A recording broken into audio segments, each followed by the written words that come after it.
Welcome to State of Mind, being human and living well. And living well. And living well. And living well. And living well. I'm the producer and host, Deborah Sloss, licensed marriage and family therapist, and my pronouns are she, her. Currently, 1 in 45 adults in the U.S. have autism. According to data collected through Medicaid, autism prevalence more than doubled among those over the age of 18 between 2011 and 2019. This rise in diagnosis among adults follows the steep increase in autism prevalence seen in children in recent decades. While there's debate about the causes, advances in diagnostic capabilities and greater understanding and awareness of autism seem to be largely driving these increases, with other factors contributing such as genetics and environment. As society's understanding of neurodiversity continues to expand, so too does our appreciation for the diverse ways in which individuals experience the world. Today, we'll be discussing adult autism, shaking off outdated labels and stereotypes, and shining a spotlight on the stories, challenges, and successes of adults living authentically and well on the autism spectrum. Today I'm joined by two autistic guests, Ursa and Jasmeen Miah, both self-advocates, experts, and allies who are breaking down barriers and helping reshape the narrative around adult autism. We'll explore their real-life experiences and sharp insights that challenge misconceptions and pave the way for a more inclusive world. Just in preparing for this interview, I've already learned so much from these two, and I can't wait to learn more from what they have to share with us today. So please join me in welcoming Jasmeen Miah, who was born in an orphanage in Dhaka, Bangladesh. As an adoptee, she had many struggles with her mental health after being misdiagnosed with bipolar II disorder for 16 years. Jasmeen finally got diagnosed with autism at the age of 34. She loves to work to break down stigma about autism and other mental health disorders and is passionate about disability justice and building communities of care. While also a licensed marriage and family therapist, she's here with us today as someone who has lived experience as an autistic individual. Also with us is Ursa, a licensed marriage and family therapist who works with autistic adults in California through their practice, Creature Comfort Therapy. Lou provides neuro-affirming therapy with a focus on supporting autistic adults who have a history of complex trauma. Lou is proudly autistic and is also passionate about disability justice, autistic self-advocacy, and autonomy. Welcome to State of Mind, Jazz and Lou. Hi, thanks so much for having me. I'm happy to be here. Yeah, I'm really excited to do this show. Thank you for the opportunity. Well, I'm really excited that you're both here, and I'm looking forward to jumping in here. So, Lou, can you just define for us and describe what adult autism is, what it's not, and how might someone experience it? Sure. So a few different ways of describing what autism is. Autism is a neurotype. And what I mean by that is just that it's a type of neurological wiring, and it's an aspect of biodiversity, just like ethnicity or sexual orientation. Autistic neurology is made up of specific characteristics that differentiate autistic people from non-autistic people. Autism is also a developmental phenomenon, meaning that it's present in utero rather than being acquired over time. And lastly, it's a disability. A little bit about what it's not. It's not a disorder or condition. It's not something to be treated, prevented, or cured. And it's also not a superpower. It's a different way of experiencing and navigating the world. It looks very different person to person, and can often lead to an intense experience of the world, whether positive or negative. Well, that leads me kind of right to my next question, which is if you could describe the distinctions between autism and a mental health condition. Sure. So since autism is a neurotype, like I said, a way of experiencing the world, autistic people can still experience mental health challenges and medical diagnoses just like anyone else. There are some mental and physiological issues that autistic people are more likely to experience. Could you describe what some of those are? Yeah, so Um, I wouldn't necessarily consider them all conditions, but just things that we would see among autistic people. That could include anxiety, obsessive compulsive disorder, depression. A lot of autistic people are also ADHDers. ADHD is another neurotype. We also see post-traumatic stress disorders or other trauma and stress related issues, eating disorders, higher rates of suicidality. Autistic folks are also more likely to be gender nonconforming in some way, and what that looks like is also very broad, but there can be higher rates of gender dysphoria. And then as for, some physiological things, there's higher rates of epilepsy, hypermobility spectrum disorders, and sleep disorders, to name a few. And I think it's important to make the distinction that those are co-occurring with autism. That's what you were saying, and Yeah. that there might be higher rates of them co-occurring. Um, is there anything more that you'd want to say on that sort of description?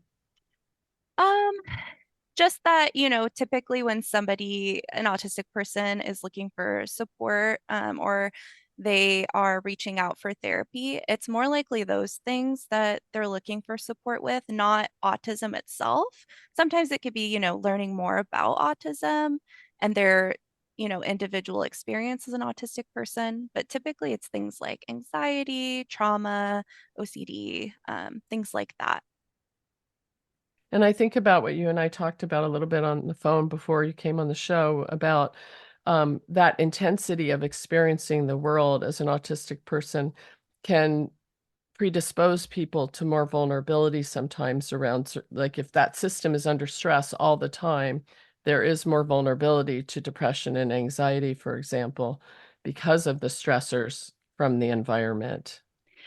Yeah, absolutely. And that's why, autism is considered a disability. And within that framework, what disability means is within the society we live in as it is. There are a lot of things that are very stressful to autistic people. Work, for example, navigating the workplace, that makes it more likely for an autistic person to experience things like anxiety and depression. And just while we're giving people an overview kind of what it is, I'm wondering if you want to briefly describe how autism might differ between children and adults. Yeah, I really think it differs in the same way that non-autistic children and non-autistic adults are different. We grow over time. We're always figuring out how to adapt to the world around us. One thing I will say though is that over time, depending on, I guess, how the autistic child's autism is perceived and accommodated for throughout their childhood and adolescence, we might see more or less masking and camouflaging as they grow up. And what that means is either learning to hide autistic traits or amplify certain traits to make them seem less autistic. And those things can lead to higher rates of, yeah, the things we were talking about: anxiety, depression, stress, and trauma. So Jazz is also with us today. And Jazz, you reached out to me to suggest we do this episode on adult autism because you wanted to share some of your story in hopes that it might be helpful for others. So could you tell us some about how you came to understand you were autistic? Yes. So actually, I started having some mental health challenges in high school, and that ended up being a different condition. But then in college, was having more struggles and got misdiagnosed as bipolar disorder type 2.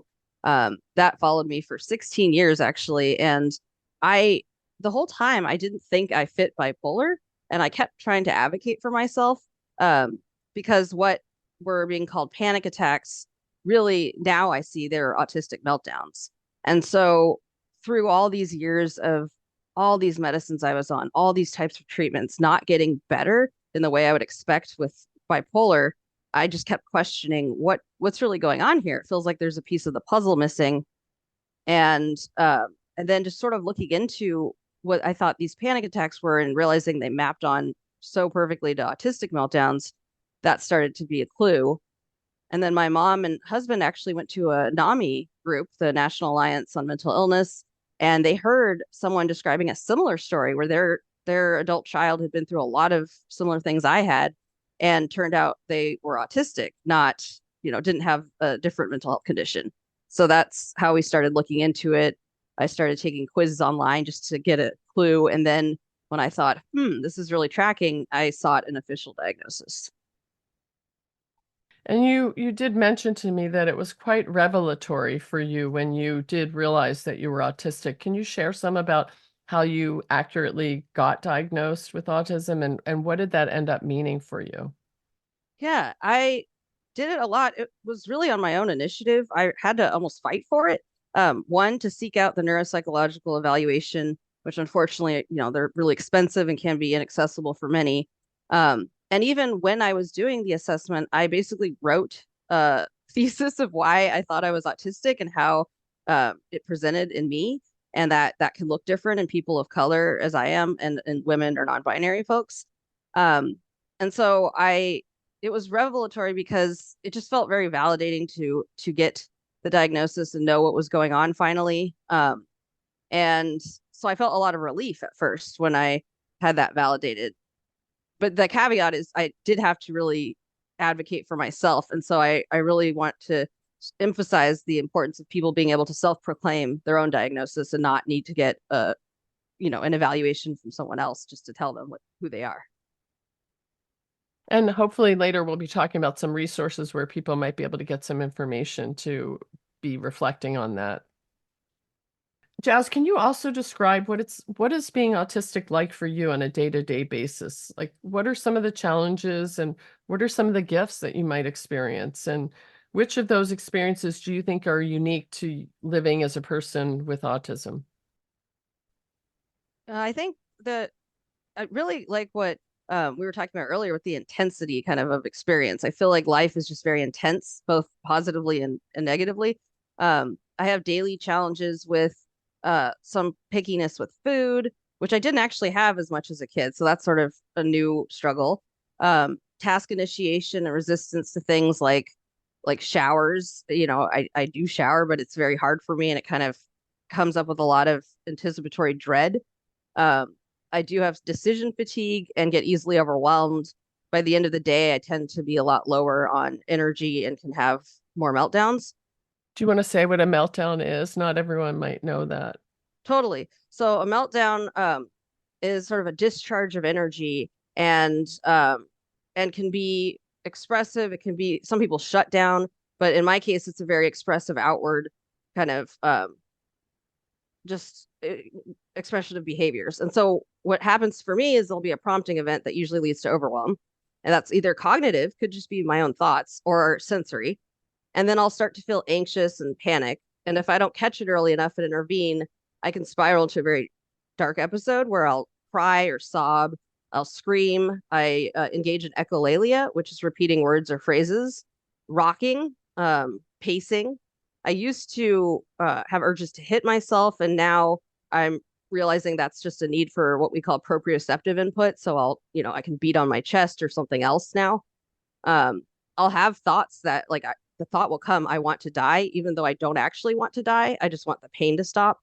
And I can even become nonverbal when a meltdown is really intense. I just won't be able to talk. So I'll start typing something to my husband or my mom to get help. And I tend to flock to my support. So my mom and husband are key supports for me when I'm in a meltdown.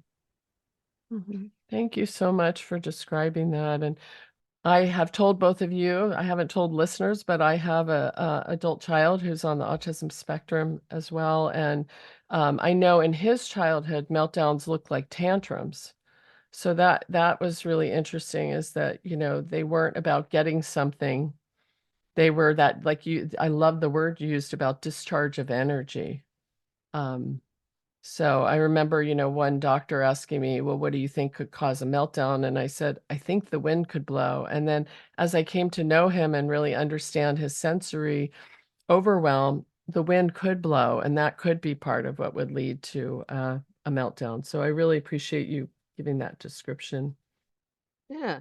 Oh, and I didn't touch on the gifts part. I wanted to say what the gifts I think are. I think because of going through all this, I try to be very precise with my language. I think I'm very empathetic and compassionate, and a lot of my experiences informed a deeper understanding I have of others. And while the over processing, because in autistic brains, there's more synaptic connections that don't get pruned over time. So we're filtering through more information than an allistic or a non autistic person. And that's very unique to the autistic experience, which is why I think I get overwhelmed so easily and so often.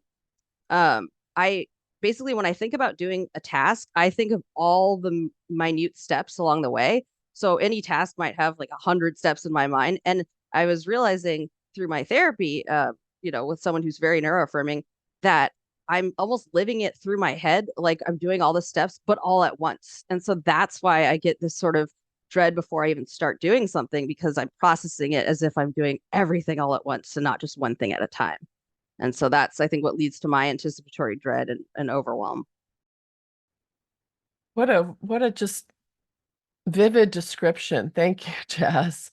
Lou, what about Jazz's story has a familiar ring to you and seems to be in common with some of the adults that you work with that are autistic? Yeah, so much of it. And Jazz, it was really awesome to get to hear your story. So thank you for sharing that. Yeah, the misdiagnosis and or even if there isn't a misdiagnosis, just this sense of confusion of like I can't find like any sort of label or description of something that actually resonates with what I'm experiencing. That experience of confusion can lead to a lot of, fear, what's wrong with me, feelings of alienation, things like that. Um, and then the sense of relief that often comes with learning when people learn that they are autistic. It's not just relief. There's all sorts of feelings that could come up, but relief is definitely one that I hear the most. It's like, wow, things suddenly make sense. I understand myself. I have a better idea of what I need. I have names for things, like meltdown, right? Previously didn't have a name for. A lot of people do call it, yeah, panic attack, even though sometimes that doesn't feel like the exact right fit. Um, the intensity, definitely, a lot of that, that's, can be intensity when it comes to sensory experience, but also just a really intense sort of inner life. There's a lot of autistic people know a phrase we call autistic joy. It's a wonderful experience. It's very intense too. Um, and I also, the challenges with showering, daily tasks, that is something that I hear a lot and that I think is really important as far as someone recognizing that they're autistic, because when someone shows up, let's say for therapy, right, and doesn't know that they're autistic, or the therapist isn't, neuroaffirming or competent when it comes to autism, they might not think to, explore these daily stressors with a client. And these are actually things that are really challenging for autistic people on a day-to-day basis and do need a lot of support. Like Jazz said, even just recognizing, whoa, my brain is so detail oriented. It's like I'm experiencing every part of showering all at once, and that's so overwhelming. So coming up with strategies and accommodations is really important. One more thing is dealing with either moments or um, ongoing periods of being nonverbal. That's also something that I work with folks on a lot. And really that comes down to finding ways to accommodate ourselves. Some people, experience that shutdown, but then don't necessarily realize or haven't been told well, let's accommodate this. It's more of an experience of like, oh my gosh, what's happening to me? I can't talk. This is so stressful. Well, what if we use an app? Or like Jazz said, what if we type it out, bring in some accommodations.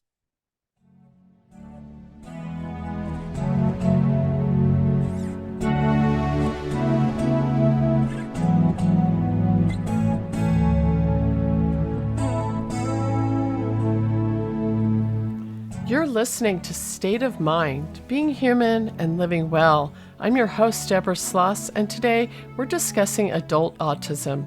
I'm joined by guests Lou, Ursa, and Jasmeen, Miah, both autistic psychotherapists, self-advocates, experts, and allies in the autism community who are playing pivotal roles in dismantling barriers and reshaping the narrative around adult autism. Stay with us for this brief message from our underwriter. And when we come back, we'll continue our exploration into the real-life experiences and perspectives that shape the neurodiverse community. Now, let's get back to our interview.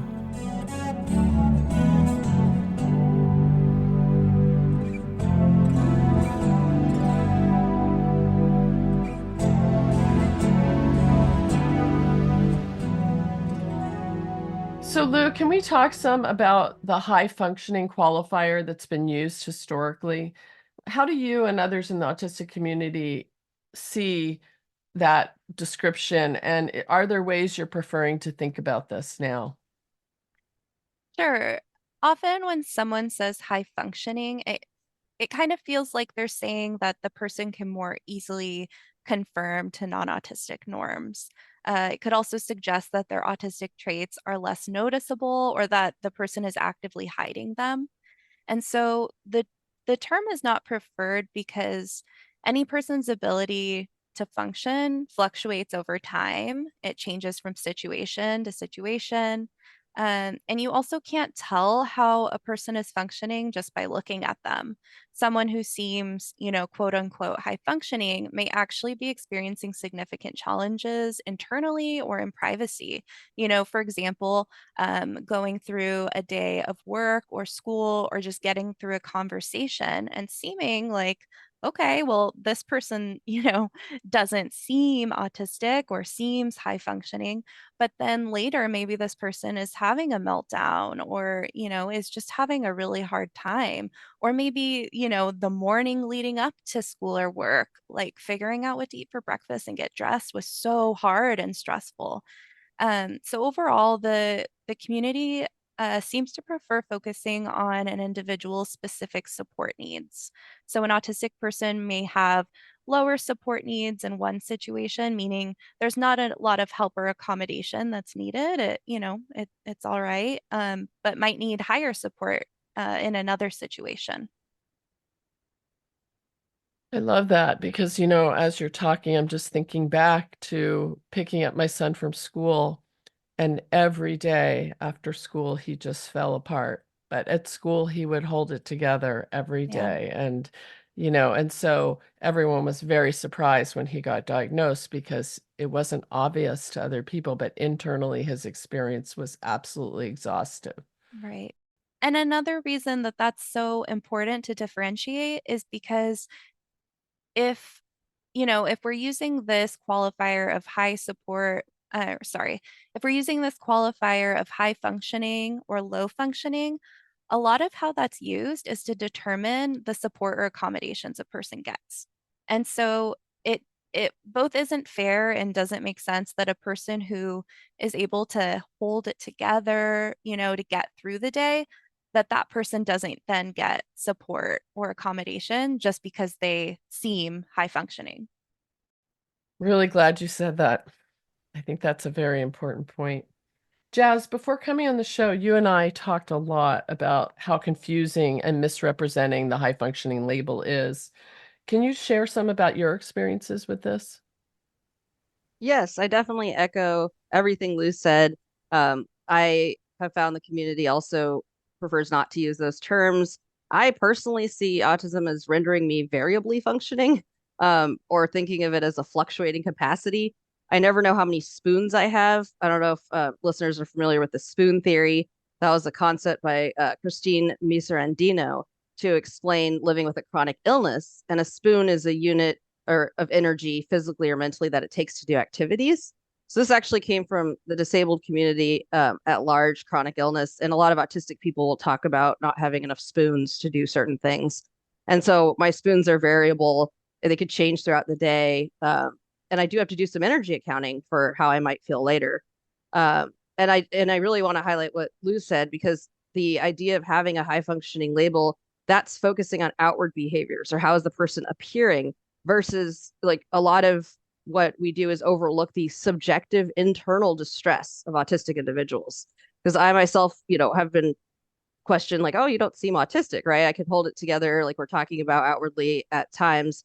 But then I described my meltdowns. I mean, if somebody saw me in a meltdown, they wouldn't even think I'm the same person sometimes. So it's very very difficult sometimes to feel like you're being portrayed accurately, because like high functioning, what like maybe in that moment, but not always.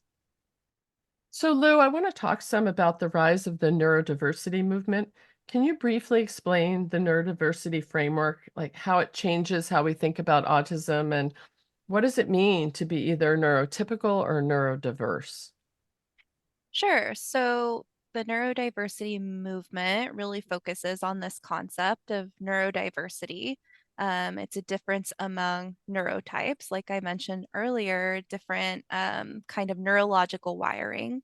Um, and within the within the realm of neurodiversity, neurodivergence, which I'll talk about what that means in a second, can be it can be present in utero, like we talked about with autism. It can also be acquired. So, for example, somebody who experiences, an intensely traumatic event that really does alter their neurological wiring, how they respond to the world, how they experience life, all of that. So, neurodiversity is actually a really broad concept, and we're all neurodiverse. So, some people think that this is just about things like autism or ADHD, but this has to do with all of us. People of all neurotypes have different traits and needs that are deserving of dignity and respect. As far as neurotypical versus neurodivergent, those are some terms that you'll hear a lot. So, someone who's neurotypical, what that means is that they tend to follow developmental norms, fit in with social norms, experience the world and behave in ways that are considered the norm. So this has to do with a lot of, social constructs and social norms. And then someone who's neurodivergent, this has to do with any neurology that branches off from that norm. And a lot of what you explore on this show is actually, different neurodivergent experiences. So, because experiencing the world differently from the norm comes with challenges, neurodivergent experiences are disabilities, like we talked about earlier. Neurodivergent people typically require strategies or support for getting through life. And so the neurodiversity movement is really focused on, bringing awareness to this. Jazz, can you share some? Well, let me just ask you, do you first agree about that it's a disability? And if so, can you share some about how you view autism and disability? Yes, I do view it as a disability, especially under the systems we have. And so it's especially, we have a system of capitalism which has us earn our wage and earn our existence. And I think under that system, it is definitely a disability, because we've talked about a lot of autistic adults have trouble maybe working or having full-time employment. And so it puts us at a disadvantage in that way. And just inherently, there's so many internal, I was saying subjective struggles that I do consider it a disability. It is something that is difficult to live with at times. Um, and so I definitely think, considering it in a social context is also what informs that it's a disability. Because I do envision a world where hopefully people don't even need to claim it as a disability. It's like liberated past that point where everyone has support needs, and because we're all unique individuals and can just ask for what they need and it not have to be, verified or biocertified or anything like that. that's my vision for the future, hopefully. But for now, it's definitely, it's a disability, I think. And that's why disability justice is so important to me. It's such an interesting dilemma because, our views of disability often have negative undertones about what that means. And so I will speak as a parent wanting to lift up your child and have them view themselves positively. And yet, to access support or help, you have to amplify the difficulties and the negative aspects of behavior and experience. And it starts to become defining. So I've noticed that language is always evolving and changing as we engage in this conversation, and I want to draw attention to the changes in language that I've seen taking place over my career.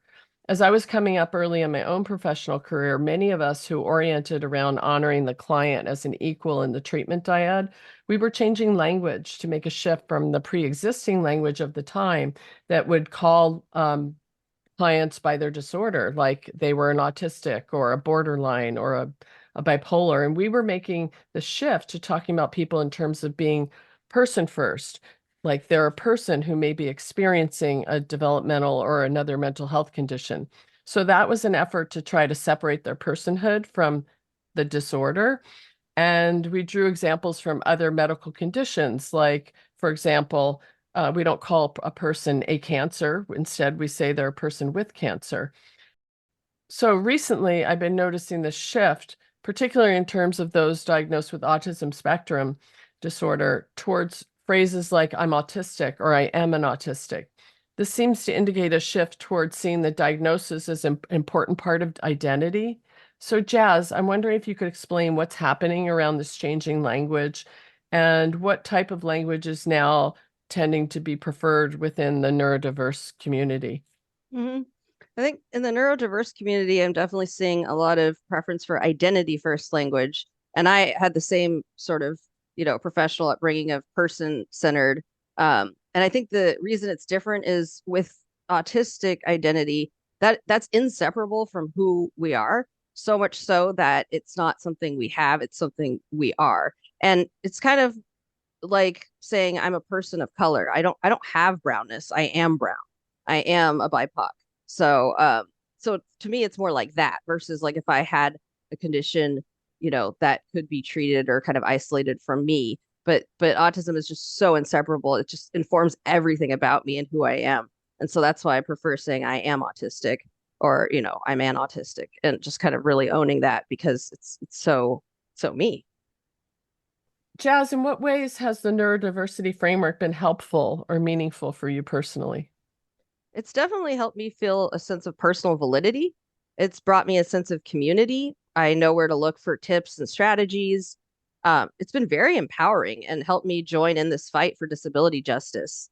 Um, I've seen mentions of autistics being like canaries in the coal mine because we highlight how systems are designed to not work for most people. And sometimes we're at the cutting edge of that. And disabled folks, especially autistic folks, have already had to get really creative in society of how we support each other, how we survive. So there's so many wonderful lessons to learn from disabled communities.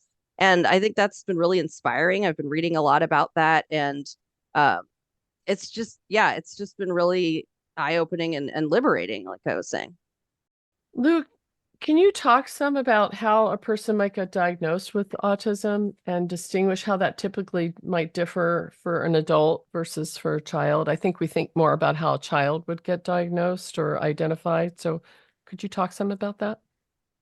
Right. So, yeah, like you said, we do typically think of how children get diagnosed, which if they are identified and, not overlooked by the system, like many autistic people are, often their, parents or caregivers are encouraged to speak to their child's doctor or another medical professional. And from there, they're, directed to a diagnostic process. For adults, it's often not very straightforward. Like Jazz explained. One way that's really interesting that I've heard a lot is when, for a lot of parents who later learn that they're autistic, they figure that out while their child is getting diagnosed. Through their child's diagnostic process, they're like, wow, that's actually how I am. There's a lot of similarities here. Maybe I'm also autistic. It is genetic, so that makes sense. So that's one thing I've seen. Um, like in Jazz's situation, someone in their life might suggest to them, hey, I learned this about autism. Kind of sounds like you. What do you think?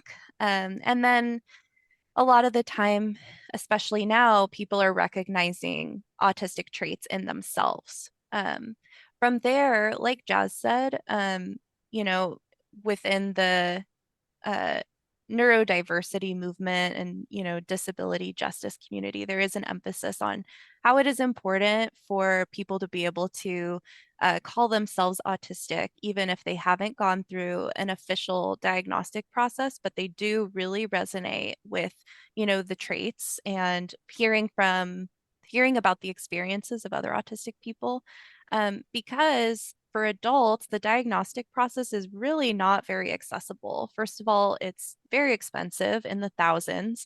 Insurance is unlikely to cover it.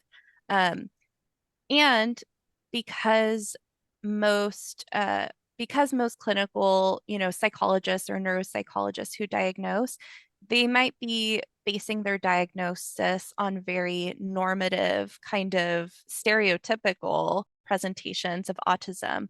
They may not be up to date on the different ways it can present in different people.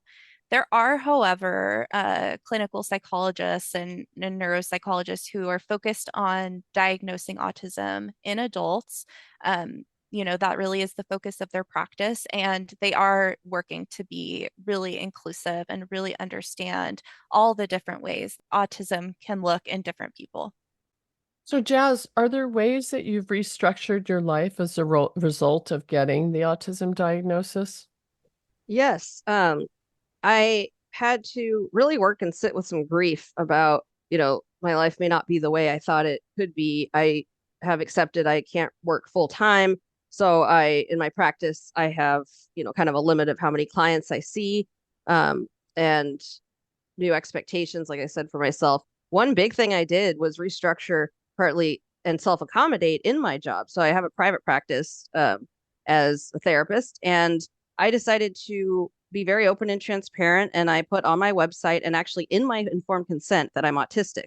I explain what that means, and that sometimes I can have my own issues or meltdowns and might need to reschedule last minute, and just put that out there and said, I know this may not work for everyone. I'm happy to provide referrals if it doesn't, or if it becomes an issue.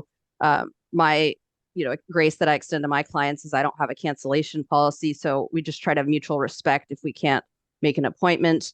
And it's been amazing. It was really hard to kind of fight my own stigma and shame about having to do that, or feeling like, oh, I might be judged for it. And in fact, though, everyone has just looked at me like I'm just saying any other part of my informed consent, like, oh, I'm a mandated reporter or this or that. And it's been awesome to see people just sort of respond very neutrally or even positively and say, this is really cool that you're saying this and you're coming out and putting this forward. So, as a person with autism, Jazz, what things have been important to you in terms of maintaining good mental health and general well-being? I think a big thing is having found a therapist who really understands autism and is helping me navigate what it means to be autistic, how to unmask, and that's been really helpful. I'm learning to self-soothe autistic style with stims and other types of. Do you want to define what stims are for people? So stim is self-stimulatory behavior, and it can be something that has a very significant intrinsic meaning to an autistic person. It could be something that you just sort of feel in your bones you have to do. Like we talk about, positive stims or autistic glee or happiness. We hear about flapping. So people will sometimes shake their hands or just get very giddy. And so there's also other stims of like rocking is like a type of stim that's a vestibular input, that can kind of be regulating. So learning those types of things and just kind of experiencing or dropping into my body. What is my body telling me it needs to do?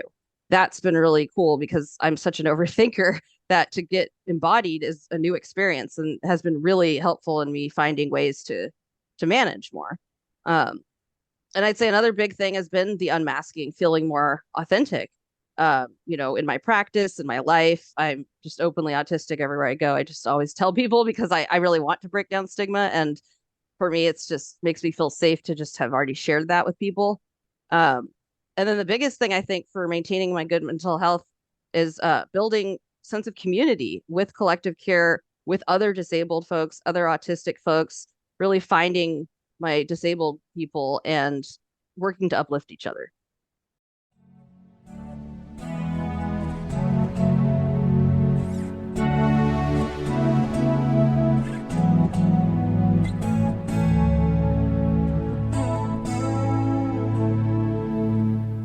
You're listening to State of Mind, Being Human and Living Well.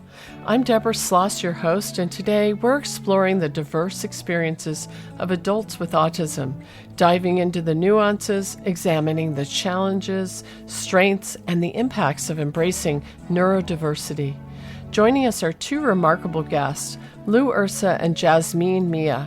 Both are psychotherapists and autistic adults, sharing about their lived and professional experiences with autism. Every State of Mind episode has a resource list, and any we talk about today are included in the show notes for this episode. We've also just started adding transcriptions there too. Visit us on the web at www.stateofmindmedia.org for all resources and to learn more about autism, emerging neurodiversity thinking, and for some good humor too. Now let's get back to our interview.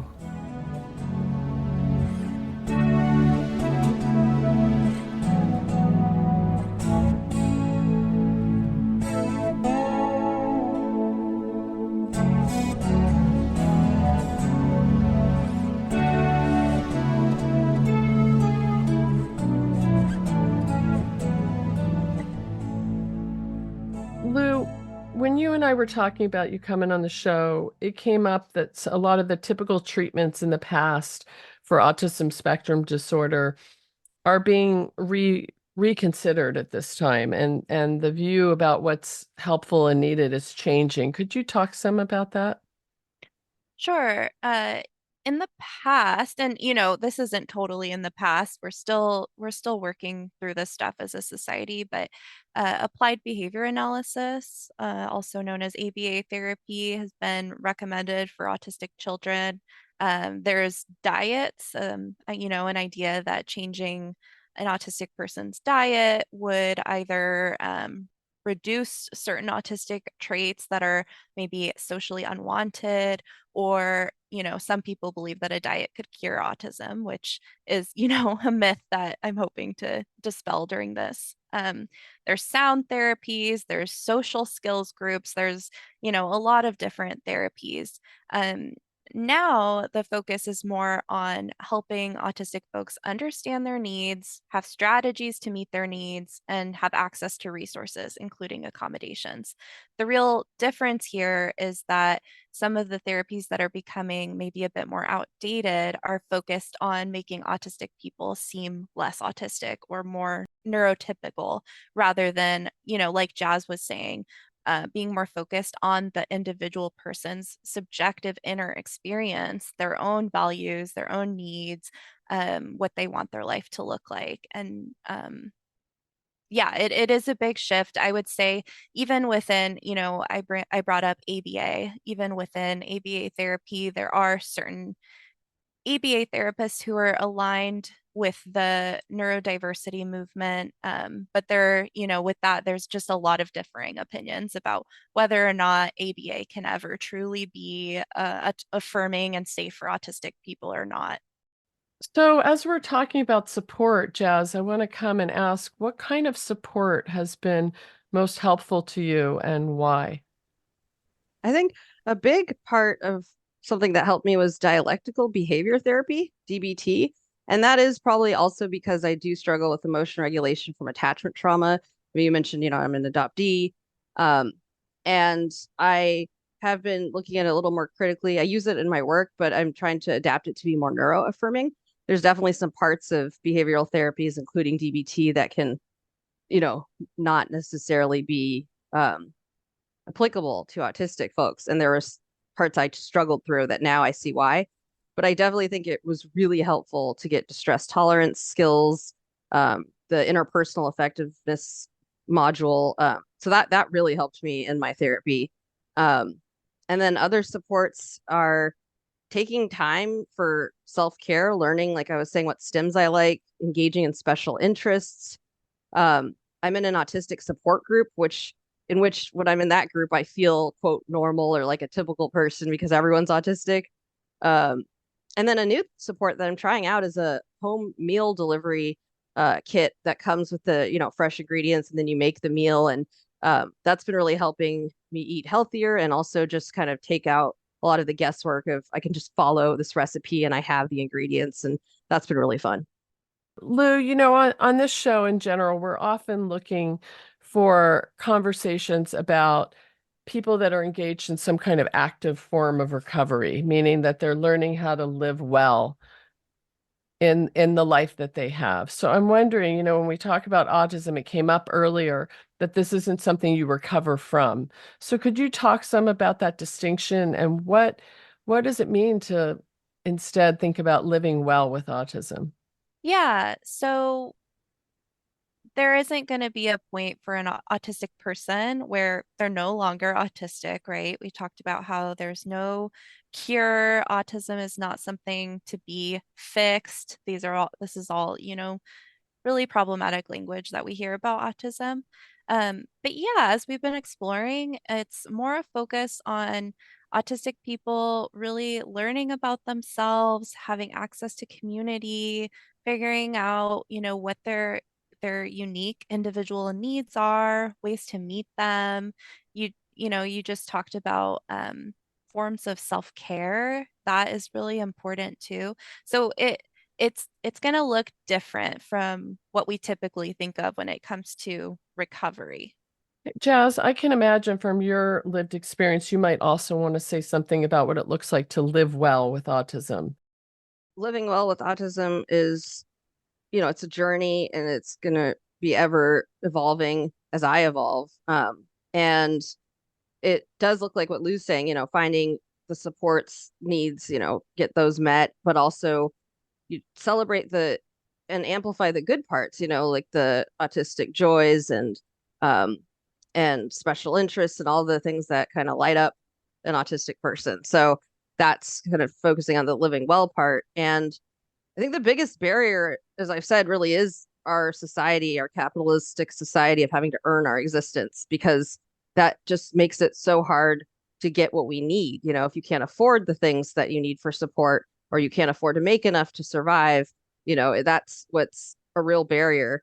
But I do think that going into, learning about collective care webs or support networks or the disability justice where disabled folks provide mutual aid to each other in ways that maybe one person can show up in a certain way and someone else who's disabled could show up in a different way and meet each other's needs. That's just so beautiful to me. And I think that's a way to live well, even while we're trying to transform society to be better and more accommodating for all. If there was one thing that you could really make a change around that would improve the quality of life experience for autistic adults, Jazz, what would that be? That would be for me that providers of care are really tuned into neurodivergence and ask those questions. Like ask in an intake or an assessment, do you know of any known neurodivergences? And help clients explore that. Because for me, that was such a huge part of the puzzle that was missing. And it really disappoints me that I saw, dozens of therapists, multiple psychiatrists, and they gave me all sorts of really intense treatments and caused a lot of long-term damage that I'm still dealing with without ever having thought, hey, maybe there's something else going on here. You might want to look into a neurodivergence or autism. And that could have saved me a lot of grief. And so it's sort of my crusade now to just get people to be more aware that that's a huge piece of the puzzle for a lot of people. And we really need to attend to that.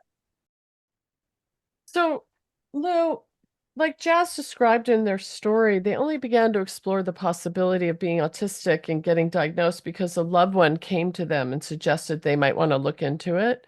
So, if someone were listening right now and they're thinking about a loved one or a friend And think, you know, after hearing the descriptions and the things that you've shared today, maybe they're thinking someone I know or love might actually have autism. What would be the first steps that you'd want to recommend to them?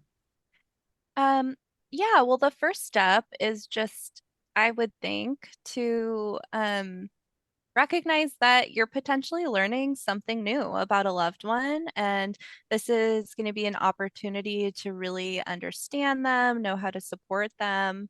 And it's okay to share information about autism with the person. I think because of the stigma and things like that, people are afraid, oh, what if they get offended, or what if they don't like hearing this? And that's definitely something that you could consider, the person that you're going to share with. But actually, it could just be really helpful information for the person. And who knows, maybe they're actually already considering it. And I think it's also really important to consider, consent and autonomy. If a person's interested in hearing what you're thinking and what you want to share with them, and if they want to explore whether or not they're autistic, then that's great. There's a number of websites, there's a lot of new books that are coming out that can help kind of guide that experience. The one of the websites that'll be in the show notes, it's Embrace Autism, and it actually has a lot of the different questionnaires and assessments that are used in most diagnostic processes. And so people can explore in that way. Also, just want to throw out the Job Accommodation Network. That'll also be in the notes, but you can look up on the website, you can look up by disability accommodations that could be useful for you for work. And so these can be things that you can implement yourself, or something that you could, talk to your employer or HR person about. And so that's a resource I use when I'm helping clients figure out what sorts of accommodations they might be needing. There might be things you never even thought of before, and be like, wow, that would actually make my work a lot easier. What about you, Jazz? Are there autism spectrum related resources that you found to be valuable for you? Yes. One of my favorite ones to recommend is a book called What I Mean When I Say I'm Autistic: Unpuzzling Life on the Autism Spectrum by Annie Kodowitz. I think this is a great book into that looks into what being autistic is like, since it's written by an autistic individual. And it's written to help explain this to non-autistic people. But as an autistic individual myself reading it, I just felt so validated. It felt like a book I could have written, and it's very quick read. It's like a little over 100 pages. It's a great intro. It talks about stimming and meltdowns and shutdowns. It gives you really a lot of the basics. So I really like that. And Annie Kodowitz also has neurobeautiful .com, I think, and that has a lot of blogs and a link to the book, and it should be in the notes too. But she's a great resource. So, as we come to the closure of our show, I want to ask you, Lou, if there's any last points or ideas that you really want to leave listeners with. Yeah, I think what I'd like to leave listeners with is kind of a phrase. This comes from a lot of autistic self-advocacy work and community, which is nothing about us without us. And the idea is that decisions about autism need to be made by or with autistic people. So this is just really leaning into the autistic autonomy, and the right to self-determination. This is just really something that I think is so important, and that we really need to focus on when we're thinking about autism. Jazz, what about you? Is there something that you wish you had understood earlier in your own life journey as an autistic individual? Definitely. I wish I had understood that I am different and that is not a bad thing. I wish I had felt a sense of validity and knew I wasn't alone. And I really wish that I had known that what would be one of my biggest life struggles would also be a gift, because it's made me fight more for a just society. I think, Lou talked about justice being so important to some autistic individuals. It's my key issue and value. And so it's just knowing that this is a mixed journey. and there's some really beautiful parts and some really hard parts, but just like wishing that younger me knew it was going to be okay and that I'm valid no matter what.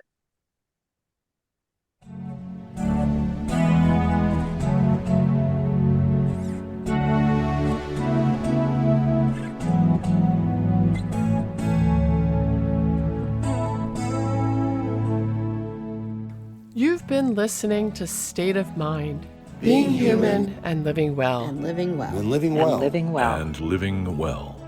I want to say a huge thank you to our guests today, Lou Ursa and Jasmeen Miah. And thanks to you for joining us.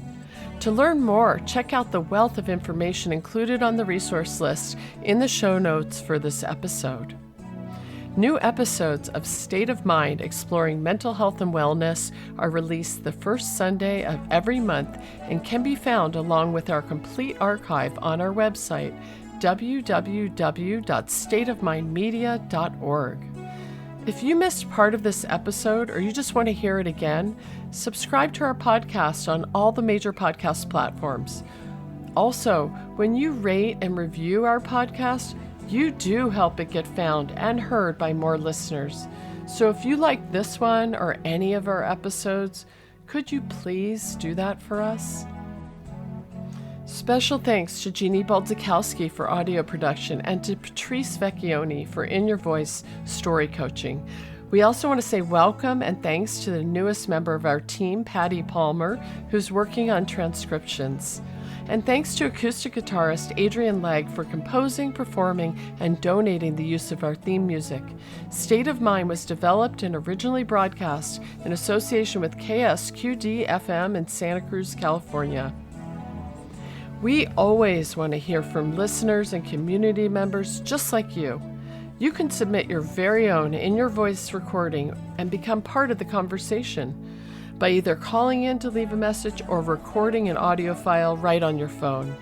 Either way, tell us about a mental health experience you've had, something that's contributed to your mental health recovery, or share a resource that's been helpful for you. We really do want to hear from you, and your voice may just be on one of our future shows. Submission details can be found at www.stateofmindmedia.org. Come on back and join us next month for a whole new episode of State of Mind. Until then, live well.